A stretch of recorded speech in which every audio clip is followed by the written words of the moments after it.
नमस्कार ओडिशा। आज हूँ जनवरी मास 27 तारिख मंगलवार। आज दिन जाकर गुरुत्वपूर्ण खबर पर आसतु नजर पकाइबा। भिडियोटी को शेष पर्यंत देखंतु। मात्र किछि समय मध्य जानिपारे आज दिन संपूर्ण खबर। ता पूर्व चैनल नुआ थिले चैनल को सब्सक्राइब करी पाखरे थे बेल आइकन को ऑन करी रखंतु। परवर्ती खबर आसंता 28 रे ओडिशा बंद। साधारण लोकंको 3 दफा प्रदूषण धान मंडी अव्यवस्था टाटा पावर जंत्रणा दाबी को नहीं आगामी 28 तारिख में ओडिशा बंद डाकर देछि नवनिर्माण युव छात्र संगठन राज्य संयोजक एमडी मनोहर अलीଙ୍କ नेतृत्व में भुवनेश्वर सहर विभिन्न स्थान में कार शोभायात्रा और प्रचार करा प्रचार माध्यम साधारण लोकों स्वार्थ को दृष्टि रखी एही ओडिशा बंद को समस्त समर्थन जणाइबा सह दुकान बजार और यानवाहन चलाचल बंद रखिबा श्री अली निवेदन करथिले। अन्य पक्षरे एही बंद डाकर को सीपीआई समर्थन जणाइछि। परवर्ती खबर आसंता 3 रे महाप्रभु को दर्शन करिवे राष्ट्रपति। श्वेतगंगा पुष्करणी रे करिवे पिंडदान। ओडिशा गस्त समय महाप्रभु श्री जगन्नाथ को दर्शन करेंगे राष्ट्रपति द्रौपदी मुर्मू। यह सह राष्ट्रपति पंचतीर्थ श्वेतगंगा पुष्करणी को जाई पिंडदान कर कार्यक्रम रही। राष्ट्रपति गस्त को दृष्टि रखी शोचनीय अवस्था पड़ रही श्वेतगंगा को नुआ रूप देवाई आरंभ होती प्रस्तुति। बाहागर बेले बैगण रुआ भली पुष्करणी चारिपाखे आवर्जना उठी अनाबन गछ सफा होती। पुष्करणीर पाचेरी को रंग करा श्वेतगंगा को संकलन रास्ता मरामती होउछि। युद्धकालीन भित्तिरे समस्त काम आगौछि। राष्ट्रपति को किभଳି स्वागत करा एवं कड़ा सुरक्षा व्यवस्था रहिबो से नहीं प्रशासनिक स्तर में घन घन बैठक करा श्वेतगंगा पुष्करणी को जाई प्रस्तुति पर्वर अनुधान करिसेंति श्रीमंदिर मुख्य प्रशासक पुरी जिलापाल व एसपी। परवर्ती खबर हाथी मृत्यु घटना तदंत पर कार्यानुष्ठान। मंत्री बालीघर हाथी मृत्यु घटना हेब कार्यानुष्ठान एने सूचना दी जंगल परिवेश सुरक्षा मंत्री गणेश राम सिंह खुंटिया। मंत्री कहते जे वर्तमान हाथी मृत्यु घटनार तदंत चली तदंत पर दृढ़ कार्यानुष्ठान नियाजिबो। आवश्यक हेले दोषी संपत्ति बाज्याप्त हेबो। सूचनायोग्य जे गतकाली घटना ब्रह्मपुर आरसीसीएफ कहते हाथी को 32 खंड कटा जाइथिला। निलंबित डेप्यूटी रेंजर हाथी को काटिवा योजना करथिले। विद्युत आघात रे हाथीर मृत्यु घटिथिला। विभाग एक्शन नेबा भୟରେ एभଳି कांड भियाइथिले डेप्यूटी रेंजर। हाथी को काटिबारे सामिल 8 जन स्क्वाड को 353 रे नोटिस होइछि। निलंबित डेप्यूटी रेंजर विनय बेसी फेरार अछंती।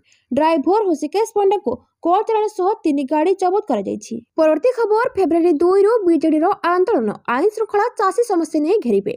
चाषी समस्या और विपर्यस्त आईन श्रृंखला परिस्थिति को नहीं विजु जनता दल राज्यव्यापी आंदोलन करिबो। आसंता फेब्रुआरी 2 रु 7 तारिख पर्यंत राज्यर प्रतिटी जिले में बीजेडी विक्षोभ करिबो। 24 तारिख में भुवनेश्वर एक विशाल प्रतिवाद सभा आयोजित हेबो। एक सामाजिक सम्मेलन में बीजेडी वरिष्ठ नेतृमंडली एही सूचना दैछन्ति। शंख भवन में आयोजित सामाजिक सम्मेलन में दलर वरिष्ठ उपसभापति देवी प्रसाद मिश्र, कृषक सेल आवाहक प्रसन्न आचार्य, दलर उपसभापति संजय दास वर्मा, विधायक डॉक्टर अरुण कुमार साहू राज्य बीजेपी सरकार विरोध में बर्षिथिले। देवी कहले चाषी को सार मुठाई देवाई सरकार हंतसंत कले। एबे धान किणा प्रक्रिया ठीक भाव हो पारे नहीं।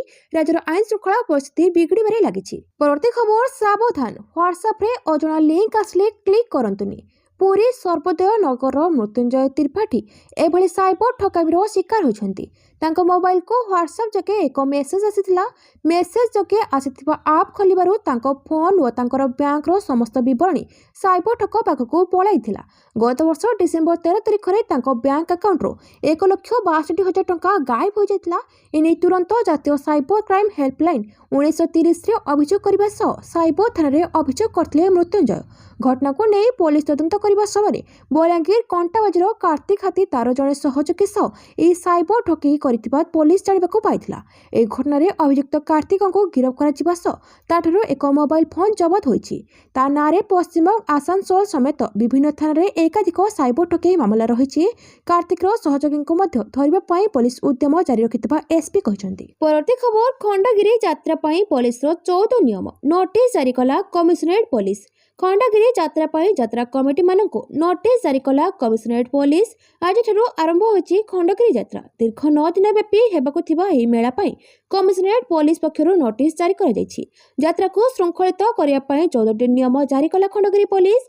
सेगुड़िक हेला कोनोसी प्रकार नग्न नृत्य किंबा उत्तेजक दृश्य परिवेषण निषेध करा जाइछि। गत किछि दिन हेबो अश्लील नृत्य को नै विवाद देखा जायता बेले खंडगिरी यात्रा रे एभली नृत्य को निषेध करिया पई पुलिस पक्षरु कहा जाइछि। या सो यात्रा पेंडाल निकट में छोटी इमरजेंसी प्रवेश और प्रस्थान पथ रखा प्राप्त लाइसेंस रे निर्धारित चौकी ठारू अधिक पकाई पारिबेनी। ଅଗ୍ନି ନିର୍ବାପକ ସରଞ୍ଜାମ ରଖିବା ସହ ପାର୍କିଂ ବ୍ୟବସ୍ଥା କରିବାକୁ ନିର୍ଦ୍ଦେଶ ଦିଆଯିବା ସହିତ ନିର୍ଦ୍ଧାରିତ ଶବ୍ଦର ତୀବ୍ରତା ଠାରୁ ଅଧିକ ଶବ୍ଦ ଯେପରି ନ ହେବ ଧ୍ୟାନ ଦେବେ ବୋଲି କମିଶନରେଟ୍ ପୋଲିସ ପକ୍ଷରୁ ଯାତ୍ରା କମିଟିମାନଙ୍କୁ ନିର୍ଦ୍ଦେଶ ଦିଆଯାଇଛି। ପୋଲିସ ଅଧିକାରୀମାନେ ଚେତାବନୀ ଦେଇଛନ୍ତି ଯେ ଏହି ନିୟମାବଳୀର ଉଲ୍ଲଂଘନ କଲେ କଠୋର ଆଇନଗତ କାର୍ଯ୍ୟାନୁଷ୍ଠାନ ନିଆଯିବ। ପରବର୍ତ୍ତୀ ଖବର, ରାଜ୍ୟରେ ଆଜିଠୁ କମିବ ଶୀତ। ବର୍ତ୍ତମାନ ରାଜ୍ୟର କିଛି କିଛି ସ୍ଥାନରେ ରାତି ତାପମାତ୍ରା ବଢୁଥିବା ବେଳେ ଅନ୍ୟ କିଛି ସ୍ଥାନରେ ତାପମାତ୍ରା ହ୍ରାସ ପାଇଛି। ଆସନ୍ତାକାଲିଠାରୁ ରାଜ୍ୟରେ ରାତି ପାରଦ ସ୍ତର ଧୀରେ ଧୀରେ ବଢ଼ିବା ଆରମ୍ଭ ହେବ। ଆସନ୍ତା 4 ଦିନ ମଧ୍ୟରେ ରାତି ତାପମାତ୍ରା 2 ରୁ 3 ଡିଗ୍ରୀ ପର୍ଯ୍ୟନ୍ତ ବଢ଼ିପାରେ। ତେଣୁ ଦିନର ସର୍ବୋଚ୍ଚ ତାପମାତ୍ରା 32 ଡିଗ୍ରୀ ରହିବ। ସର୍ବନିମ୍ନ ରାତି ତାପମାତ୍ରା 14 ଡିଗ୍ରୀ ମଧ୍ୟରେ ରହିବ ବୋଲି ସୂଚନା ଦେଇଛି ପାଣିପାଗ ବିଭାଗ।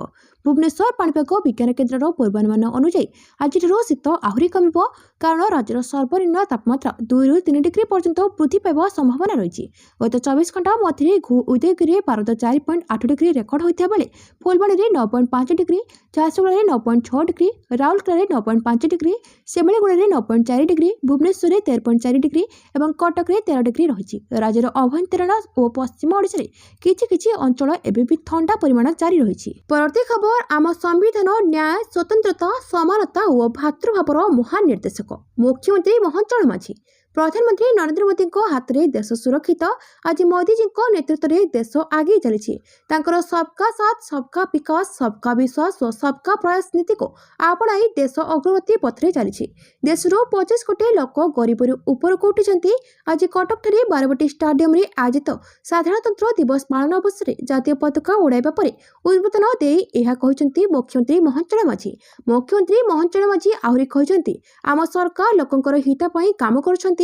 ଆମ ସରକାର ସବୁବେଳେ ଆପଣଙ୍କ ପାଖରେ ଠିଆ ହୋଇଛନ୍ତି। ଏବେ ଚାଷୀମାନଙ୍କ ବାର୍ଷିକ ଆୟ ପୂର୍ବାପେକ୍ଷା ଅଧିକ ହୋଇ ଏବେ 61,000 ଟଙ୍କାରେ ପହଞ୍ଚିଛି। ଆମ ସରକାର ଯୁବ, ଚାଷୀ, ମହିଳା ଓ ଗରିବଙ୍କ ପାଇଁ କାର୍ଯ୍ୟ କରୁଛି। ଶିଳ୍ପ କ୍ଷେତ୍ରରେ ଆମ ଓଡ଼ିଶା ଆଗକୁ ଯାଉଛି। ରାଜ୍ୟରେ 35,000 ନୂତନ ନିଯୁକ୍ତି ଲାଗି ପରିବେଶ ସୃଷ୍ଟି ହୋଇଛି। ଓଡ଼ିଶାରେ ଆଗାମୀ ଦିନରେ ଅଭୂତପୂର୍ବ ଶିଳ୍ପାୟନ ହେବାକୁ ଯାଉଛି। ଏନେଇ ମୁଁ ଓଡ଼ିଶାବାସୀଙ୍କୁ ଆଶ୍ୱସ୍ତ କରିବାକୁ ଚାହୁଁଛି, ଆମ ସରକାର ସୁଭଦ୍ରା ଭଳି ଅନେକ ନାରୀ କେନ୍ଦ୍ରିକ ଯୋଜନାର ସଫଳ ରୂପାୟନ କରିଛନ୍ତି। ପରବର୍ତ୍ତୀ ଖବର, ହାଇୱେ ଧକ୍କାରେ ମୃତ୍ୟୁ ଘଟଣା। 4 ଲକ୍ଷ ସହାୟତା ଘୋଷଣା କଲେ ମୁଖ୍ୟମନ୍ତ୍ରୀ। କେଉଁଝର ଜିଲ୍ଲା ହାଟଡିହ ବ୍ଲକ ବିଷ୍ଣୁପୁର ଗ୍ରାମର ଆନନ୍ଦ ଜେନା ରବିବାର ହାଇୱେ ଧକ୍କାରେ ମୃତ୍ୟୁ ଘଟିଥିଲା। ମୃତକଙ୍କ ପରିବାରବର୍ଗକୁ ମୁଖ୍ୟମନ୍ତ୍ରୀ ମୋହନ ଚରଣ ମାଝୀ ସମବେଦନା ଜଣାଇବା ସହ ଶୋକ ପ୍ରକାଶ କରିଛନ୍ତି। ଏଥିସହ ମୁଖ୍ୟମନ୍ତ୍ରୀ ରିଲିଫ ପାଣ୍ଠିରୁ 4 ଲକ୍ଷ ଟଙ୍କାର ଅନୁକମ୍ପାମୂଳକ ସହାୟତା ଘୋଷଣା କରିଛନ୍ତି। କ୍ଷତିପୂରଣ ପ୍ରଦାନ ଏବଂ ବାଲି ପରିବହନରେ କଟକଣା ଦାବିରେ ମୃତଦେହ ରଖି ରାସ୍ତାରୋକ ଆନ୍ଦୋଳନ ସୋମବାର ପ୍ରତ୍ୟାହୃତ ହୋଇଛି। ଏଥିସହ ଦୁର୍ଘଟଣା ଘଟାଇଥିବା ହାଇୱେ ମାଲିକ ମୃତକଙ୍କ ପରିବାରକୁ 2.5 ଲକ୍ଷ ଟଙ୍କା ସହାୟତା ପ୍ରଦାନ କରିଥିବା ଆନନ୍ଦପୁର ଉପଜିଲ୍ଲାପାଳ ନୀଳମାଧବ ସୁନା ଏବଂ ନନ୍ଦିପଦା ଥାନା ଅଧିକାରୀ ଧର୍ମେନ୍ଦ୍ର ଶାନ୍ତି ପ୍ରକାଶ କରିଛନ୍ତି। ପରବର୍ତ୍ତୀ ଖବର, 2035 ସୁଦ୍ଧା ରପ୍ତାନୀ 3 ଗୁଣ ବୃଦ୍ଧି ଲକ୍ଷ୍ୟ। 15 କ୍ଷେତ୍ର ଲାଗି ଆସିବ ବିସ୍ତୃତ ଯୋଜନା। ରୁଷ ତେଲ କିଣାକୁ ନେଇ ଭାରତ ଉପରେ 50% ଟାରିଫ ଲଗାଇଛି ଆମେରିକା। ବିଶ୍ୱ ବଜାର ଅନିଶ୍ଚିତତା ଏବଂ ଟାରିଫ ଯୁଦ୍ଧ ମଧ୍ୟରେ ଭାରତ ବିନିର୍ମାଣ କ୍ଷେତ୍ରର ଉନ୍ନତିକରଣ ସହ 2035 ରପ୍ତାନୀକୁ 3 ଗୁଣା ବୃଦ୍ଧି କରିବାକୁ ଯୋଜନା ପ୍ରସ୍ତୁତ କରୁଛି। ପ୍ରକ୍ରିୟା ସହ ଜଡ଼ିତ ଜଣେ ସରକାରୀ ଅଧିକାରୀ କହିଛନ୍ତି, 15ଟି କ୍ଷେତ୍ରରେ ବିନିର୍ମାଣ ବୃଦ୍ଧି ଯୋଜନା ରହିଛି। ଏଥିରେ ହାଇଏଣ୍ଡ ସେମିକଣ୍ଡକ୍ଟର, ଧାତବ ଏବଂ ଶ୍ରମିକ କୈନ୍ଦ୍ରିକ ଶିଳ୍ପ କ୍ଷେତ୍ର ସାମିଲ ରହିଛି। ଏହାଦ୍ୱାରା ଦେଶର ଅଭିବୃଦ୍ଧିକୁ ବଳ ଦେବା ଓ ରପ୍ତାନୀକୁ 1.3 ଲକ୍ଷ କୋଟି ଡଲାରରେ ପହଞ୍ଚାଇବା ଲକ୍ଷ୍ୟ ରଖାଯାଇଛି। ଦେଶର ଜିଡିପିକୁ ବିନିର୍ମାଣ କ୍ଷେତ୍ରରେ ଅଂଶ 2 ଗୁଣା କରିବା ଦିଗରେ ଲକ୍ଷ୍ୟ ଏବେ ଯାଏ ପୂରଣ ହୋଇନି। 2024ରେ ମେକ୍ ଇନ୍ ଇଣ୍ଡିଆ ଅଭିଯାନ ଏବଂ 2020ରେ ଦ୍ୱିତୀୟ ପର୍ଯ୍ୟାୟରେ ସରକାର ବିନିର୍ମାଣ କ୍ଷେତ୍ରକୁ ଦୃଢ଼ କରିବା ଲାଗି $23 ବିଲିୟନ ପ୍ୟାକେଜ ପ୍ରଦାନ କରିଥିଲେ। ପରବର୍ତ୍ତୀ ଖବର, ପ୍ରକାଶ ପାଇବ ଶାନ୍ତି ଆଇନ ନିୟମର ବିଜ୍ଞପ୍ତି। ଭାରତର ଆଣବିକ ଶକ୍ତି କ୍ଷେତ୍ରରେ ଆଣିବ ବଡ଼ ପରିବର୍ତ୍ତନ। ଶାନ୍ତି ଆଇନର ନିୟମର ବିଜ୍ଞପ୍ତି ଆଗାମୀ କିଛି ମାସ ମଧ୍ୟରେ ପ୍ରକାଶ ପାଇବ ବୋଲି ଆଶା କରାଯାଉଛି।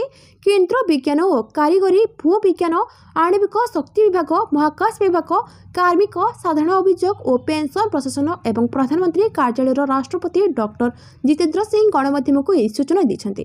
କେନ୍ଦ୍ରମନ୍ତ୍ରୀ କହିଛନ୍ତି, ନିୟମ ପ୍ରଣୟନ ପ୍ରକ୍ରିୟା ଆରମ୍ଭ ହୋଇସାରିଛି, କିନ୍ତୁ ସରକାର ସତର୍କତାର ସହିତ ଆଗକୁ ବଢ଼ୁଛନ୍ତି, କାରଣ ଶାନ୍ତି ଆଇନ ଭାରତର ଆଣବିକ ଶକ୍ତି କ୍ଷେତ୍ରରେ ଏକ ବଡ଼ ପରିବର୍ତ୍ତନ ଆଣିବ। ଏହି କ୍ଷେତ୍ରରେ ଘରୋଇ ଏବଂ ଅଣସରକାରୀ ଅଂଶଗ୍ରହଣ ପାଇଁ ରାସ୍ତା ଖୋଲିବ।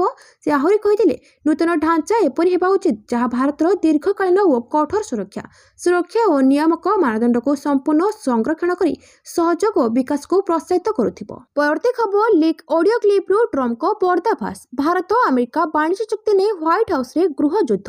ଭାରତ ଓ ଆମେରିକା ମଧ୍ୟରେ ବାଣିଜ୍ୟ ଚୁକ୍ତି ବହୁତ ଦିନ ଧରି ଅଟକି ରହିଛି। ଅନେକ ପର୍ଯ୍ୟାୟ ଆଲୋଚନା ସତ୍ତ୍ୱେ ଦୁଇ ଦେଶ ଫଳାଫଳରେ ପହଞ୍ଚିବାରେ ବିଫଳ ହୋଇଛନ୍ତି। ବର୍ତ୍ତମାନ ଏହି ବିଳମ୍ବ ସମ୍ପର୍କରେ ଏକ ଗୁରୁତ୍ୱପୂର୍ଣ୍ଣ ଖୁଲାସା ହୋଇଛି। ଏହାର କାରଣ ଆମେରିକା ରାଷ୍ଟ୍ରପତି ଡୋନାଲ୍ଡ ଟ୍ରମ୍ପଙ୍କ ନିକଟତର ବୋଲି ବିବେଚନା କରାଯାଉଥିବା ରିପବ୍ଲିକାନ ସେନେଟର ଟେଡ୍ କ୍ରୁଜଙ୍କ ଦ୍ୱାରା ଲିକ୍ ହୋଇଥିବା ଏକ ଅଡିଓ କ୍ଲିପ୍ରେ ପ୍ରକାଶ ପାଇଛି। Audio clip viral. ଏକ ରିପୋର୍ଟ ଅନୁଯାୟୀ ଟେଡ୍ କ୍ରୁଜ ଦଳକୁ ଦାନ ଭାବେ ପାଣ୍ଠି ପ୍ରଦାନ କରୁଥିବା କିଛି ଲୋକଙ୍କ ସହ ଏକ ଫୋନ୍ କଲ୍ ସମୟରେ ଖୋଲାଖୋଲି ଭାବରେ ଏହି ପ୍ରସଙ୍ଗ ଉପରେ ଆଲୋଚନା କରିଥିବାର ଅଡିଓ କ୍ଲିପ୍ରୁ ଶୁଣିବାକୁ ମିଳୁଛି। କଲ୍ରେ କ୍ରୁଜ ଭାରତ ଆମେରିକା ବାଣିଜ୍ୟ ଚୁକ୍ତି ଅଟକି ରହିବା ପାଇଁ ହ୍ୱାଇଟ୍ ହାଉସ୍ ବାଣିଜ୍ୟ ପରାମର୍ଶଦାତା ପିଟର ନାଭାରୋ ଓ ଆମେରିକାର ଉପରାଷ୍ଟ୍ରପତି ଜେଡି ଭାନ୍ସଙ୍କୁ ଦାୟୀ କରିଛନ୍ତି। ବିଳମ୍ବ ପାଇଁ ସେ ରାଷ୍ଟ୍ରପତି ଡୋନାଲ୍ଡ ଟ୍ରମ୍ପଙ୍କ ନୀତିକୁ ମଧ୍ୟ ଦାୟୀ କରୁଥିବାର ଶୁଣିବାକୁ ମିଳୁଛି। ପରବର୍ତ୍ତୀ ଖବର, ଭାରତ ବିଷୟରେ ଇୟୁ ମୁଖ୍ୟଙ୍କ ବଡ଼ ବୟାନ। ଟ୍ରମ୍ପ ସମେତ ସମଗ୍ର ବିଶ୍ୱକୁ ଦେଲେ ବାର୍ତ୍ତା। ଭାରତ ଏବଂ ୟୁରୋପୀୟ ସଂଘ ମଧ୍ୟରେ ଏକ ଐତିହାସିକ ବାଣିଜ୍ୟ ଚୁକ୍ତିନାମାକୁ ଚୂଡ଼ାନ୍ତ କରିବା ଦିଗରେ ଏକ ପ୍ରମୁଖ ପଦକ୍ଷେପ ନିଆଯାଇଥିବା ପରି ମନେ ହେଉଛି। ଏହି ପରିପ୍ରେକ୍ଷୀରେ ଭାରତ ଗସ୍ତରେ ଥିବା ଇୟୁ ଅଧ୍ୟକ୍ଷ ଉର୍ସୁଲା ୱାନ୍ ଡେର୍ ଲେନ୍ ରବିବାର ଏକ ଗୁରୁତ୍ୱପୂର୍ଣ୍ଣ ବିବୃତ୍ତି ଦେଇ କହିଛନ୍ତି ଯେ ଭାରତ ଏବଂ ୟୁରୋପ ରଣନୈତିକ ସହଭାଗିତା ଆଲୋଚନା ଏବଂ ସ୍ପଷ୍ଟ ବିକଳ୍ପ ପସନ୍ଦ କରିଛନ୍ତି।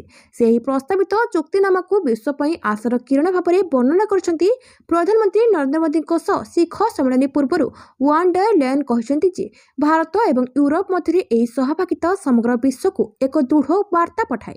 ଏକ ସୋସିଆଲ ମିଡିଆ ପୋଷ୍ଟରେ ସେ କହିଛନ୍ତି ଯେ ଭାରତ ଏବଂ ୟୁରୋପ ଏକ ସ୍ପଷ୍ଟ ବିକଳ୍ପ ପସନ୍ଦ କରିଛନ୍ତି, ରଣନୈତିକ ସହଭାଗିତା ଆଲୋଚନା ଏବଂ ଖୋଲା ହୃଦୟର ବିକଳ୍ପ ବାଛିଛନ୍ତି। ପରବର୍ତ୍ତୀ ଖବର, ଆମେରିକାରେ ବଡ଼ ବିମାନ ଦୁର୍ଘଟଣା। ମେନୋର ବାଙ୍ଗୋର ବିମାନ ବନ୍ଦରରେ ଉଡ଼ାଣ ସମୟରେ ଘରୋଇ ଜେଟ୍ ଦୁର୍ଘଟଣାଗ୍ରସ୍ତ। ଆମେରିକାରେ ଏକ ଭୟଙ୍କର ବିମାନ ଦୁର୍ଘଟଣା ଘଟିଛି। ମେନୋର ବାଙ୍ଗୋର ଅନ୍ତର୍ଜାତୀୟ ବିମାନ ବନ୍ଦରରେ ଏକ ଘରୋଇ ବିମାନ ଦୁର୍ଘଟଣାଗ୍ରସ୍ତ ହୋଇଛି। କୁହାଯାଉଛି ଯେ ପ୍ରବଳ ତୁଷାରପାତ ଏବଂ ଖରାପ ପାଗ ଯୋଗୁଁ ଏହି ଦୁର୍ଘଟଣା ଘଟିଛି। ଏହା ସହିତ ତୁଷାରପାତ ଆମେରିକାରେ ବିମାନ ପରିବହନ ସେବା ଉପରେ ମଧ୍ୟ ବଡ଼ ପ୍ରଭାବ ପକାଉଛି। ଗଣମାଧ୍ୟମ ରିପୋର୍ଟ ଅନୁଯାୟୀ ଉଡ଼ାଣ ଭରିବା ସମୟରେ ଏକ ଘରୋଇ ଜେଟ୍ ଦୁର୍ଘଟଣାଗ୍ରସ୍ତ ହୋଇଛି। ରବିବାର ସ୍ଥାନୀୟ ସମୟ ପ୍ରାୟ ସନ୍ଧ୍ୟା 7:45 ସମୟରେ ଏହି ଦୁର୍ଘଟଣା ଘଟିଥିଲା।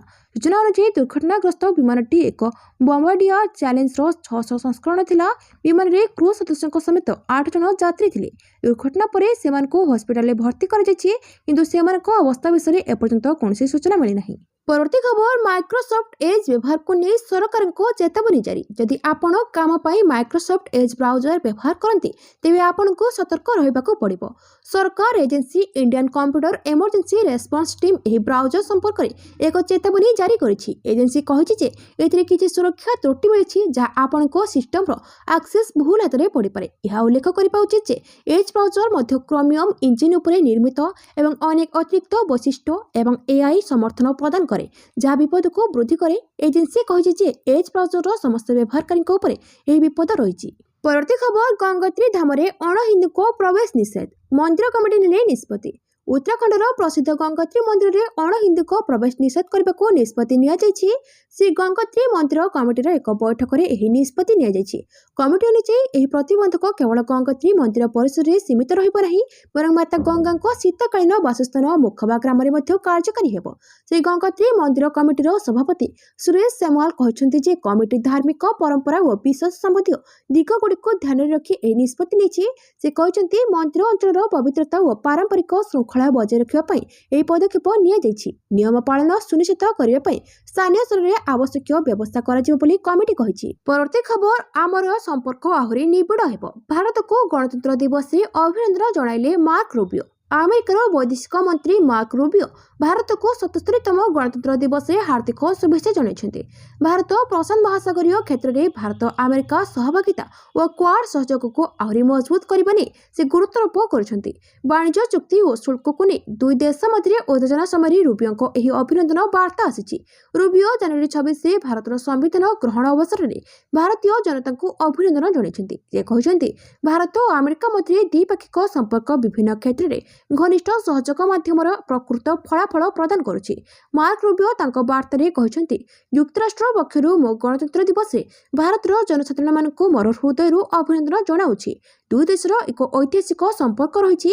ସେମାନେ ପ୍ରତିରକ୍ଷା ଶକ୍ତି, ଅତ୍ୟାବଶ୍ୟକୀୟ ଖଣିଜ ପଦାର୍ଥ ଓ ନୂତନ ପ୍ରଯୁକ୍ତିବିଦ୍ୟା ଭଳି ଗୁରୁତ୍ୱପୂର୍ଣ୍ଣ କ୍ଷେତ୍ରରେ ଏକାଠି କାମ କରୁଛନ୍ତି। ପରବର୍ତ୍ତୀ ଖବର, ଭାରତୀୟ ସୀମାରେ ପାକିସ୍ତାନ ଅନୁପ୍ରବେଶକାରୀଙ୍କୁ ହତ୍ୟା କଲେ ସୁରକ୍ଷାକର୍ମୀ। ଭାରତ ଓ ପାକିସ୍ତାନ ଅନ୍ତର୍ଜାତୀୟ ସୀମାରେ ଏକ ବଡ଼ ଷଡ଼ଯନ୍ତ୍ରକୁ ପଣ୍ଡ କରିଛନ୍ତି ଭାରତୀୟ ସେନା। ଜମ୍ମୁ କାଶ୍ମୀରର ସାମ୍ବା ସେକ୍ଟରରେ ଅନୁପ୍ରବେଶ କରିବାକୁ ଚେଷ୍ଟା କରୁଥିବା ଜଣେ ପାକିସ୍ତାନୀ ନାଗରିକଙ୍କୁ ବିଏସ୍ଏଫ୍ ଯବାନମାନେ ଗୁଳି କରି ହତ୍ୟା କରିଛନ୍ତି। ଏହି ଘଟଣା ପରେ ସମଗ୍ର ଅଞ୍ଚଳରେ ଏକ ସର୍ଚ୍ଚ ଅପରେସନ ଆରମ୍ଭ କରାଯିବା ସହିତ ସୀମାରେ ସୁରକ୍ଷା ବ୍ୟବସ୍ଥା କଡ଼ାକଡ଼ି କରାଯାଇଛି। ବିଏସ୍ଏଫ୍ ଅଧିକାରୀଙ୍କ ଅନୁଯାୟୀ ରବିବାର ସନ୍ଧ୍ୟାରେ ପାକିସ୍ତାନୀ ଅନୁପ୍ରବେଶକାରୀ ଭାରତୀୟ ଅଞ୍ଚଳରେ ପ୍ରବେଶ କରିବାକୁ ଚେଷ୍ଟା କରିଥିଲା। ସୀମା ସୁରକ୍ଷାକର୍ମୀମାନେ ସନ୍ଦେହଜନକ କାର୍ଯ୍ୟକଳାପ ଦେଖି ତାଙ୍କୁ ଅଟକିବାକୁ ଚେତାବନୀ ଦେଇଥିଲେ, କିନ୍ତୁ ସେ ଆଗକୁ ବଢ଼ି ଚାଲିଥିଲେ। ପରବର୍ତ୍ତୀ ସମୟରେ ସୁରକ୍ଷାକର୍ମୀମାନେ କାର୍ଯ୍ୟାନୁଷ୍ଠାନ ଗ୍ରହଣ କରି ତାଙ୍କୁ ଗୁଳି କରି ହତ୍ୟା କରିଥିଲେ। ତେବେ ଅନୁପ୍ରବେଶକାରୀ ନିକଟରୁ କୌଣସି ବୈଧ କାଗଜପତ୍ର ମିଳିନାହିଁ। ଗଣତନ୍ତ୍ର ଦିବସ ପାଇଁ ଭାରତୀୟ ସେନା ହାଇ ଆଲର୍ଟରେ ଅଛି। ଯେକୌଣସି ଅନୁପ୍ରବେଶ ପ୍ରୟାସ କିମ୍ବା ଷଡ଼ଯନ୍ତ୍ରକୁ ପ୍ରତିହତ କରାଯିବା ପାଇଁ ଯବାନଙ୍କୁ ମୁତୟନ କରାଯାଇଛି। ପରବର୍ତ୍ତୀ ଖବର, म्यांमाରରେ ଭାରତୀୟ ସେନାର ସର୍ଜିକାଲ ଷ୍ଟ୍ରାଇକ୍, ସରକାର ଖୋଲିଲେ ଗୁପ୍ତ ଅପରେସନର ରହସ୍ୟ। ଭାରତୀୟ ସେନା ପକ୍ଷରୁ म्यांमार ସୀମା ଭିତରେ ପଶି କରାଯାଇଥିବା ଏକ ଗୁପ୍ତ ଅପରେସନ କରାଯାଇଛି। ଏ ସମ୍ପର୍କରେ ପ୍ରଥମ କରି ଆନୁଷ୍ଠାନିକ ଘୋଷଣା କରାଯାଇଛି। 2025 ଜୁଲାଇ ମାସରେ କରାଯାଇଥିବା ଏହି ସର୍ଜିକାଲ ଷ୍ଟ୍ରାଇକ୍ କରାଯାଇଥିଲା।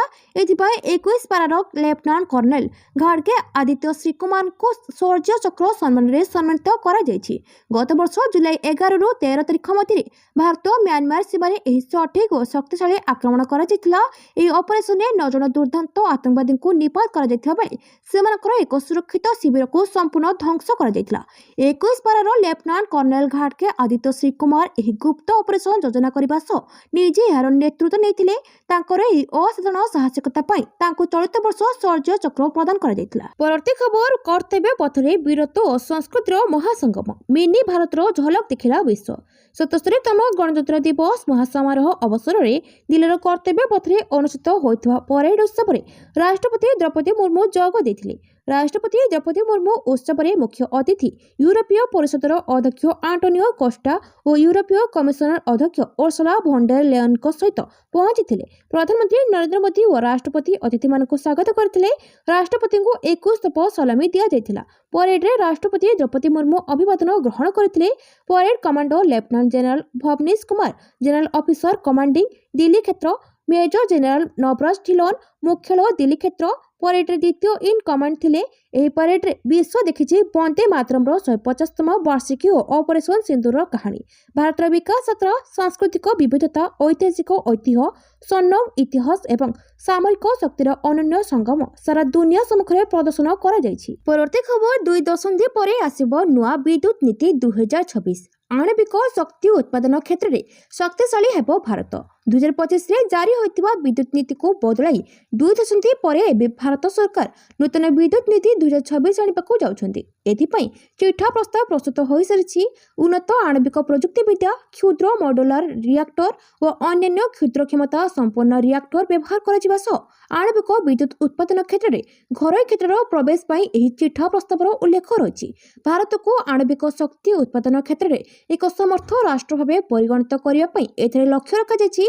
धीरे धीरे आणविक शक्ति उत्पादन क्षमता वृद्धि कराजिबा सह कोयला भित्तिक तापज शक्ति उत्पादन क्षमता वृद्धि कराजिबा सह कोयला भित्तिक तापज शक्ति उत्पादन ह्रास कराजिबा सर्वाधिक भाग हेउछि कोयला भित्तिक तापज शक्ति प्रकल्परू उत्पादित हेउथबा विद्युत शक्ति। परवर्ती खबर, दिल्लीर कर्तव्य पथरे प्रदर्शित होइछि ओडिशार प्रज्ञापन मेढ़।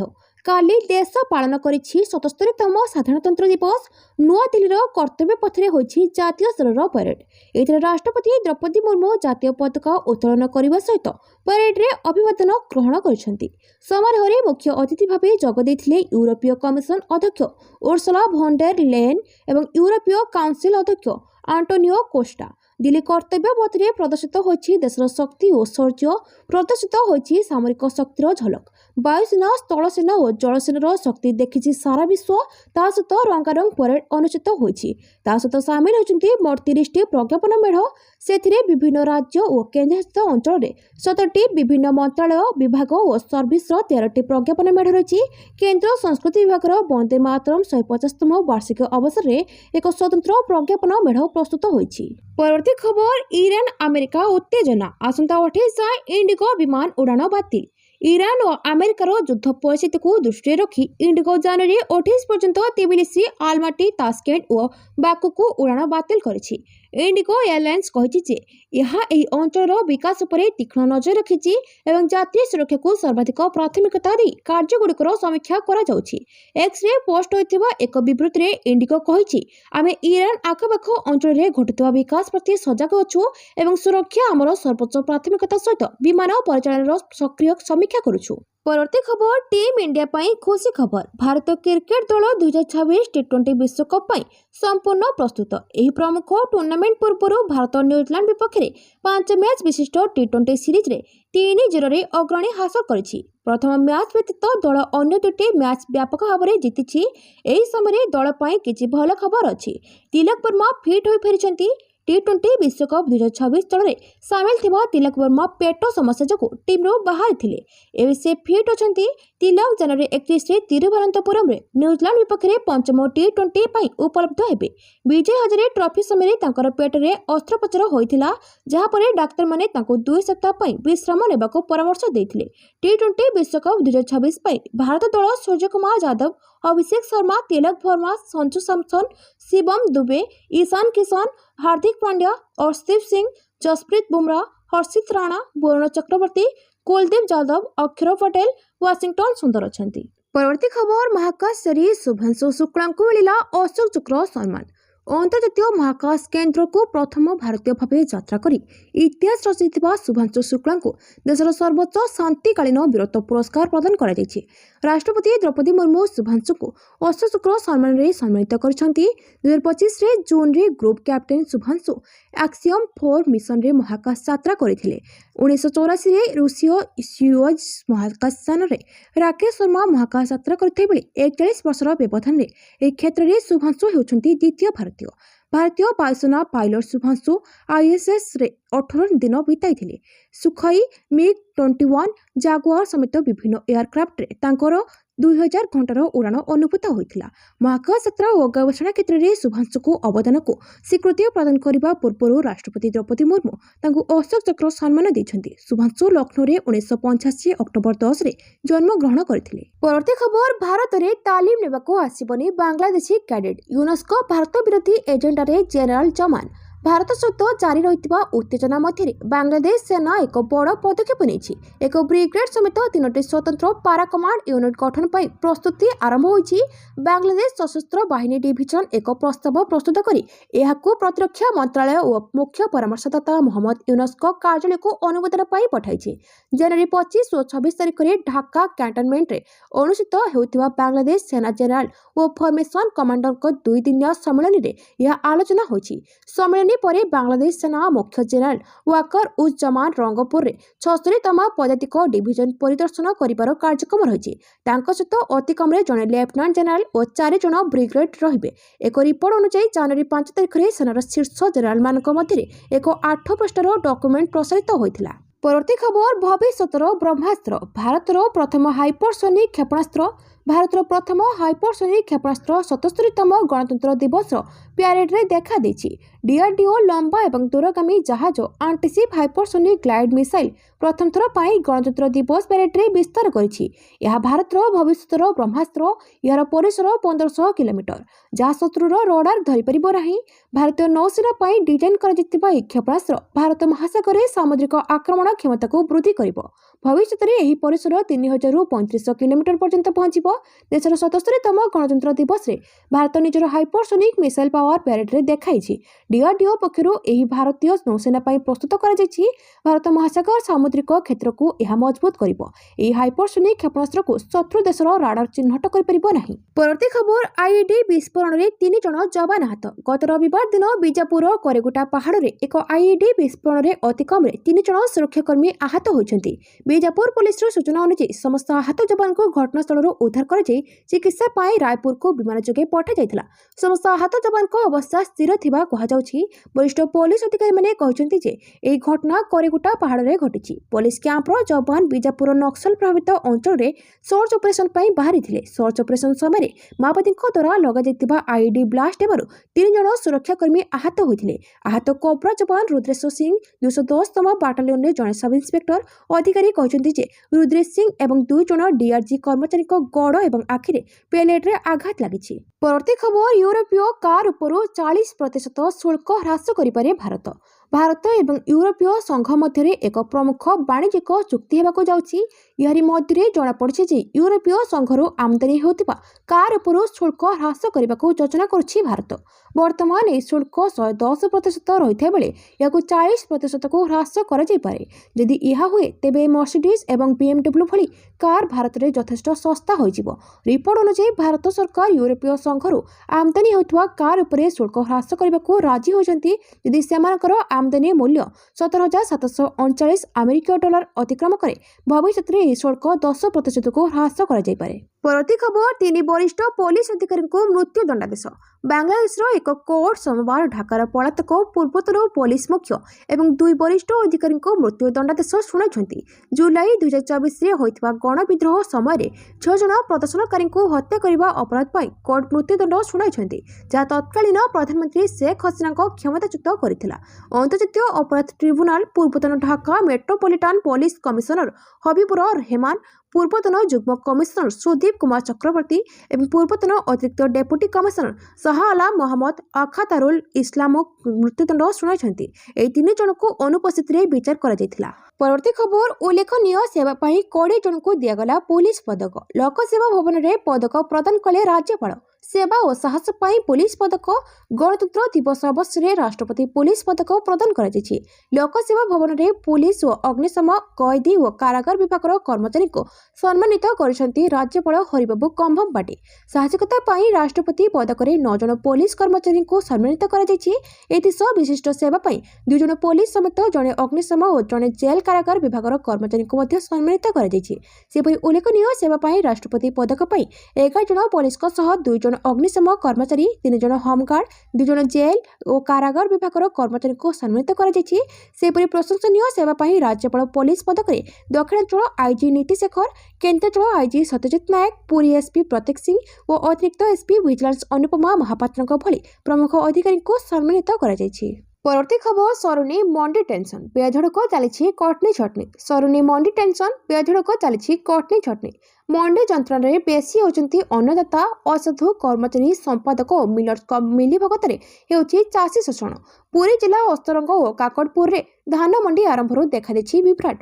ନଡ଼ିଆ ବଢ଼େଇ କାମ ସାରିଦେଲେ ଅସ୍ତରଙ୍ଗ ବିଡିଓ, ହେଲେ ମଣ୍ଡିରୁ ଉଠୁନି ଧାନ। ଶୀତ କାକରରେ ମଣ୍ଡିରେ ଧାନ ବସ୍ତା ଜଗି ବସୁଛନ୍ତି ଚାଷୀ। ପୁରୀ ଜିଲ୍ଲା କାକଟପୁର ବ୍ଲକରେ 3ରୁ 4ଟି ମଣ୍ଡି ଖୋଲିଥିବା ବେଳେ ଅସ୍ତରଙ୍ଗ ବ୍ଲକର 10 ଗୋଟି ପ୍ୟାକ୍ସରୁ 2ଟି ମଣ୍ଡି ଖୋଲିଛି। କେନ୍ଦ୍ରାପଟି ସେବା ସମବାୟ ସମିତିରେ କର୍ମଚାରୀଙ୍କ ମନମାନିରୁ ମଣ୍ଡିରୁ ଉଠିପାରୁନି ଧାନ। ପରବର୍ତ୍ତୀ ଖବର, ଭାରତ ବିଶ୍ୱର ସବୁଠାରୁ ଦ୍ରୁତ ଗତିରେ ଆଗେଇ ଚାଲିଥିବା ଅର୍ଥ ବ୍ୟବସ୍ଥା। ରାଷ୍ଟ୍ରପତି 77ତମ ସାଧାରଣତନ୍ତ୍ର ଦିବସ ଅବ୍ୟବହିତ ପୂର୍ବରୁ ରାଷ୍ଟ୍ରପତି ଦ୍ରୌପଦୀ ମୁର୍ମୁ ଦେଶବାସୀଙ୍କୁ ସମ୍ବୋଧନ କରିଛନ୍ତି। ଏହି ଜାତୀୟ ପର୍ବ ପାଇଁ ଦେଶ ଓ ବିଦେଶରେ ରହୁଥିବା ସମସ୍ତ ଭାରତୀୟଙ୍କୁ ରାଷ୍ଟ୍ରପତି ଅଭିନନ୍ଦନ ଜଣାଇଛନ୍ତି। ରାଷ୍ଟ୍ରପତି କହିଛନ୍ତି ଯେ ଗଣତନ୍ତ୍ର ଦିବସର ପବିତ୍ର ଅବସର ଆମକୁ ଆମ ଅତୀତ, ବର୍ତ୍ତମାନ ଏବଂ ଭବିଷ୍ୟତରେ ଦେଶର ଭାଗ୍ୟ ଓ ପରିସ୍ଥିତି ଉପରେ ଅବଲୋକନ କରିବାର ଏକ ଅବସର ଆଣିଦେଇଥାଏ। 1947 ମସିହା ଅଗଷ୍ଟ 15 ତାରିଖରେ ଆମ ଦେଶ ସ୍ୱାଧୀନ ହୋଇଥିଲା। 1950 ମସିହା ଜାନୁଆରୀ 26 ତାରିଖରେ ଆମେ ଆମ ଗଣତନ୍ତ୍ରର ସାମ୍ବିଧାନିକ ଆଦର୍ଶ ଦିଗରେ ଆଗକୁ ବଢୁଛେ। ଏହି ଦିନ ଆମ ସମ୍ବିଧାନ ପୂର୍ଣ୍ଣ ଭାବେ କାର୍ଯ୍ୟକାରୀ ହୋଇଥିଲା। ନ୍ୟାୟ, ସ୍ୱାଧୀନତା, ସମାନତା ଏବଂ ଭ୍ରାତୃତ୍ୱର ଆଦର୍ଶ ଆମ ସମ୍ବିଧାନର ପରିଭାଷା। ସମ୍ବିଧାନ ପ୍ରଣେତାମାନ ଜାତୀୟତା ଏବଂ ଏକତାର ଭାବନା ସହ ସାମ୍ବିଧାନିକ ବ୍ୟବସ୍ଥାକୁ ଏକ ଦୃଢ଼ ଭିତ୍ତିଭୂମି ପ୍ରଦାନ କରିଛନ୍ତି। ପରବର୍ତ୍ତୀ ଖବର, ଅପରେସନ ସିନ୍ଦୁର, ଭାରତୀୟ ବାୟୁସେନାର ପ୍ରଭାବ ଦେଖି ଅସ୍ତ୍ରବିରତି ପାଇଁ ବାଧ୍ୟ ହୋଇଥିଲା ପାକିସ୍ତାନ। 2025 ମେ ମାସରେ ଭାରତ ଓ ପାକିସ୍ତାନ ମଧ୍ୟରେ ହୋଇଥିବା 88 ଘଣ୍ଟିଆ ଯୁଦ୍ଧ ଉପରେ ବଡ଼ ଖୁଲାସା ହୋଇଛି। ସୁଇଜରଲ୍ୟାଣ୍ଡର ପ୍ରତିଷ୍ଠିତ ସାମରିକ think tank centre for military history and perspective studies ବଡ଼ ଦାବି କରିଛି। ଅପରେସନ ସିନ୍ଦୁର ସମୟରେ ଭାରତର ପ୍ରଚଣ୍ଡ ବାୟୁଶକ୍ତି ଆଗରେ ହାର ମାନି ପାକିସ୍ତାନ ଶେଷରେ ଅସ୍ତ୍ରବିରତି ପାଇଁ ଅନୁରୋଧ କରିଥିଲା।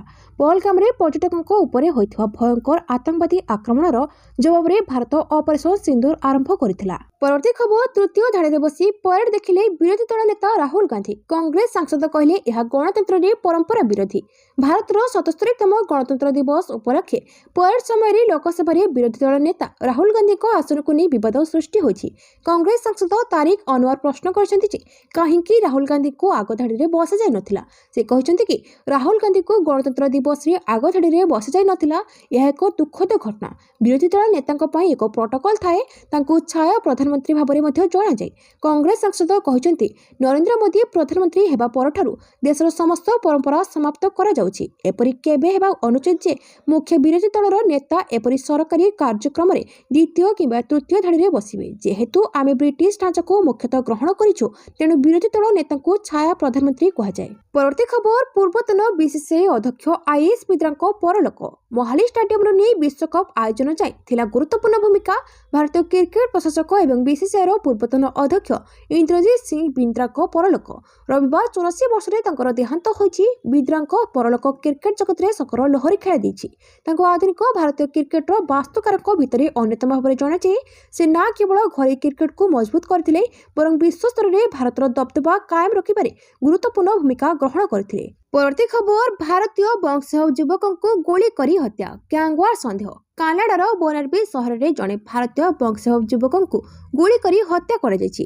ପୋଲିସ ସନ୍ଦେହ କରୁଛି ଯେ ଏହି ହତ୍ୟାକାଣ୍ଡ ଗ୍ୟାଙ୍ଗୱାର ସହିତ ଜଡ଼ିତ ହୋଇପାରେ। ମୃତକଙ୍କ ନାମ ଦିଲରଜ ସିଂ ଗିଲ୍ ଏବଂ ସେ ଭାନୁକୁଭରର ବାସିନ୍ଦା ବୋଲି ଚିହ୍ନଟ କରାଯାଇଛି। ପୋଲିସର ସୂଚନା ଅନୁଯାୟୀ ଏହି ଘଟଣାଟି ଜାନୁଆରୀ 22, 2026 ସନ୍ଧ୍ୟା ପ୍ରାୟ 5:30 ସମୟରେ ଘଟିଥିଲା।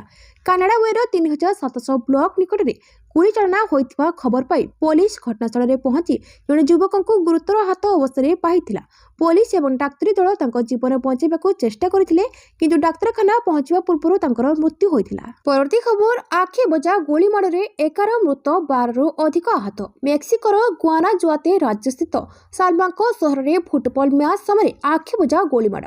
ଗୁଳିମାଡ଼ରେ ଅତି କମରେ 11 ଜଣଙ୍କ ଜୀବନ ଚାଲିଯାଇଥିବା ବେଳେ 12ରୁ ଅଧିକ ଆହତ ହୋଇଛନ୍ତି। ସ୍ଥାନୀୟ ଅଧିକାରୀଙ୍କ କହିବା ଅନୁସାରେ ବନ୍ଧୁକଧାରୀ ଏକ ଫୁଟବଲ ମ୍ୟାଚ୍ ସରିବା ପରେ ହଠାତ୍ ଗୁଳିମାଡ଼ ଆରମ୍ଭ କରିଥିଲା। ଘଟଣାସ୍ଥଳରେ 10 ଜଣଙ୍କ ପ୍ରାଣ ଉଡ଼ିଯାଇଥିଲା। ଅନ୍ୟ ଜଣେ ଆହତ ହସ୍ପିଟାଲରେ ଜୀବନ ହାରିଥିବା ଜଣାପଡ଼ିଛି। ଘଟଣା ପରେ ସଲମାଙ୍କ ମେୟର ସିଜର ପ୍ରିଟୋ ସୋସିଆଲ ମିଡିଆରେ ବୟାନ ଜାରି କରି କହିଛନ୍ତି ଆହତ ମଧ୍ୟରେ ଜଣେ ମହିଳା ଏବଂ ଜଣେ ନାବାଳକ ରହିଛନ୍ତି। ପରବର୍ତ୍ତୀ ଖବର, କୋଲକାତାର ଏକ ଗୋଦାମରେ ଭୟାବହ ଅଗ୍ନିକାଣ୍ଡ, 7 ମୃତ, 20 ନିଖୋଜ। କୋଲକାତାର ନାଜିରାବାଦରେ ଏକ ଗୋଦାମରେ ଭୟାବହ ଅଗ୍ନିକାଣ୍ଡ ଘଟିଛି। ଅଗ୍ନିକାଣ୍ଡରେ ଏପର୍ଯ୍ୟନ୍ତ 7 ଜଣଙ୍କ ମୃତ୍ୟୁ ଘଟିଥିବା ବେଳେ ଅନେକ ଆହତ ହୋଇଛନ୍ତି। ଗୋଦାମ ଭିତରୁ 2ଟି ମୃତଦେହ ଉଦ୍ଧାର କରାଯାଇଛି। ସମ୍ପର୍କୀୟଙ୍କ ଅନୁଯାୟୀ ଅଗ୍ନିକାଣ୍ଡ ଘଟିବା ପରଠାରୁ 20 ଜଣ ନିଖୋଜ ଅଛନ୍ତି। ପୋଲିସର ସୂଚନା ଅନୁସାରେ ସୋମବାର ସକାଳ ଭୋର 3ଟାରେ ଡ୍ରାଇଫ୍ରୁଟ୍ସ ଗୋଦାମରେ ନିଆଁ ଲାଗିଥିବା ସୂଚନା ମିଳିଥିଲା। ନିଆଁ ଲିଭାଇବା କାର୍ଯ୍ୟରେ ପ୍ରାୟ 15 ଜଣ ଅଗ୍ନିଶମ ବାହିନୀର ଦଳ ନିୟୋଜିତ ଅଛନ୍ତି। ନିଆଁକୁ ଆଂଶିକ ରୂପରେ ନିୟନ୍ତ୍ରଣ କରିବା ପରେ ଅଗ୍ନିଶମ କର୍ମଚାରୀମାନେ ଗ୍ୟାସ୍ କଟର ସାହାଯ୍ୟରେ କୋଠା ଭିତରେ ପ୍ରବେଶ କରିଥିଲେ। ଆନନ୍ଦପୁରରେ ନାଜିରାବାଦରେ ଥିବା ଏହି ଗୋଦାମରେ ମୁଖ୍ୟତଃ ଡ୍ରାଇଫ୍ରୁଟ୍ସ ପ୍ୟାକେଜ ରହିଥିବା ଖାଦ୍ୟ ଏବଂ ମୃଦୁ ପାନୀୟ ବୋତଲ ରଖାଯାଇଥିଲା। ଅଗ୍ନିଶମ ବିଭାଗର ସୂଚନା ଅନୁଯାୟୀ ନିଆଁ ନିକଟବର୍ତ୍ତୀ 2ଟି ଗୋଦାମକୁ ବ୍ୟାପି ଯାଇଥିଲା, ଯାହା ପ୍ରାୟ ସବୁକିଛି ନଷ୍ଟ କରିଦେଇଛି। ସୋମବାର ସକାଳେ ଅଗ୍ନିଶମ ବିଭାଗକୁ ଅଗ୍ନିକାଣ୍ଡ ସମ୍ପର୍କରେ ସୂଚନା ମିଳିଥିଲା। ଗୋଦାମଟି ଏକ ସଂକୀର୍ଣ୍ଣ ଗଳିରେ ଅବସ୍ଥିତ ଥିବାରୁ ଅଗ୍ନିଶମ ବାହିନୀ ଦଳ ନିଆଁ ଲିଭାଇବାରେ ଅସୁବିଧାର ସମ୍ମୁଖୀନ ହୋଇଥିଲେ। ଲମ୍ବା ପାଇପ୍ ବିନା ପାଣି ଯୋଗାଣ ସମ୍ଭବ ହୋଇନଥିଲା, ଯାହା ପରିସ୍ଥିତିକୁ ନିୟନ୍ତ୍ରଣକୁ ଆଣିବାରେ ବିଳମ୍ବ କରିଥିଲା। କିଛି ଅଞ୍ଚଳ ଏବେ ବି ଜଳୁଛି ଏବଂ ବାକି ନିଆଁ ଲିଭାଇବା ପାଇଁ ପ୍ରୟାସ ଚାଲିଛି।